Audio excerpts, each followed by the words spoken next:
দেখুন এখানে আমি আমার বইয়ের পাতার একটা ছবি তুলে নিলাম। তারপর এখানে ছবিটাকে সিলেকশন করে দিলাম, তারপর নিচে যে অ্যারো চিহ্নটা আছে এটার উপরে ক্লিক দিলাম। তো ক্লিক দেওয়ার সাথে সাথে এই বইয়ের পাতাটা দেখুন কতটা স্বচ্ছ এবং কতটা পরিষ্কার হয়ে গেছে। তো সাধারণত আমাদের গুরুত্বপূর্ণ যে কাগজপত্রগুলো থাকে যেমন জন্ম সনদ, সার্টিফিকেট, সেই সার্টিফিকেটগুলো আমরা ছবি তুলে কারো কাছে পাঠাতে গেলে সেই ছবিগুলো কিন্তু একদম ক্লিন এবং এইচডি আসে না। তখন যদি কারো কাছে পাঠাতে হয় কম্পিউটারের দোকানে গিয়ে স্ক্যানার করে আমাদের পাঠাতে হয়। এখন কিন্তু এরকমের স্ক্যানারের দরকার হবে না, আমরা কিন্তু চাইলে আমাদের মোবাইল থেকে এরকমের ছবি তুলে একদম স্ক্যানারের মতো তৈরি করে ফেলতে পারি। তো সেটা কিভাবে তৈরি করবেন সেজন্য অবশ্যই পুরো ভিডিওটা দেখতে হবে। এভাবে ছবি তুলে স্ক্যানারের মতো কাগজপত্র করার জন্য আমাদের একটা অ্যাপ্লিকেশনের দরকার হবে। তো আমরা সরাসরি চলে যাব প্লে স্টোরে গিয়ে সার্চ দেবো সিম্পল স্ক্যানার। তো লেখার পর এই যে অ্যাপ্লিকেশনটা আসবে এই অ্যাপ্লিকেশনটা আপনারা ইনস্টল করে নেবেন। তো আমার অলরেডি ইনস্টল করা আছে, সাথে সাথে আমি এটাকে ওপেন করে নেব। কিছু পারমিশন চাবে, আমরা অ্যালাউ করে দেব। তো অ্যালাউ করার দেওয়ার পর এখানে যে ক্যামেরার যে অপশনটা আছে নিচে দেখুন, এটার উপরে আমরা ক্লিক দেবো। আমরা সমস্ত কিছু অ্যালাউ করে দেব, আমাদের ক্যামেরাটা ওপেন হয়ে যাবে। এখানে কিন্তু চাইলে আপনারা গ্যালারি থেকে ছবি নিয়ে আপনারা এরকমের ক্লিন করতে পারেন। তো আমি সরাসরি ছবি তুলে আপনাদের স্ক্যান করে দেখাবো। সেক্ষেত্রে আমি ক্যামেরা অন করে এখানে আমার একটা বইয়ের পাতা নিলাম। এখানে আমি সম্পূর্ণ আমার বইয়ের পাতাটা একদম ক্যামেরার বরাবর রাখলাম। তো রাখার পর এখানে যে দেখুন ক্যামেরার যে ছবি তোলার অপশনটা আছে এটার উপরে আমরা ক্লিক দেবো। তো ক্লিক দেওয়ার পরে এখানে একটু লোড নেবে। লোড নিয়ে এখানে অটোমেটিক তারা সিলেকশন করে নিবে যে আসলে কতটুকু আমার রাখার দরকার। তারপর এখানে টেনে টুনে আমরা কিন্তু ছোট বড় করতে পারি।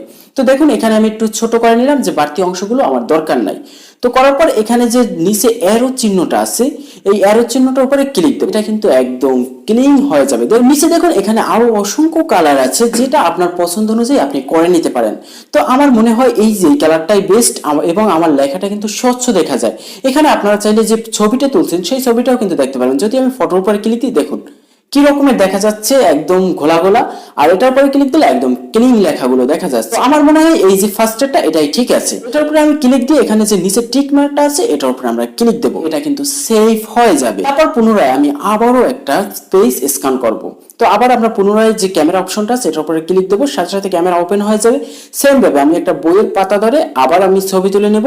ছবি তুলে এখানে যে অ্যারো চিহ্নটা আছে এটার উপরে আমি ক্লিক দেবো। তো ক্লিক দেওয়ার সাথে সাথে দেখুন এটাও কিন্তু স্ক্যান হয়ে গেছে। এখন আমরা পুনরায় যে টিক মার্কটা আছে সেটার উপরে ক্লিক দেবো।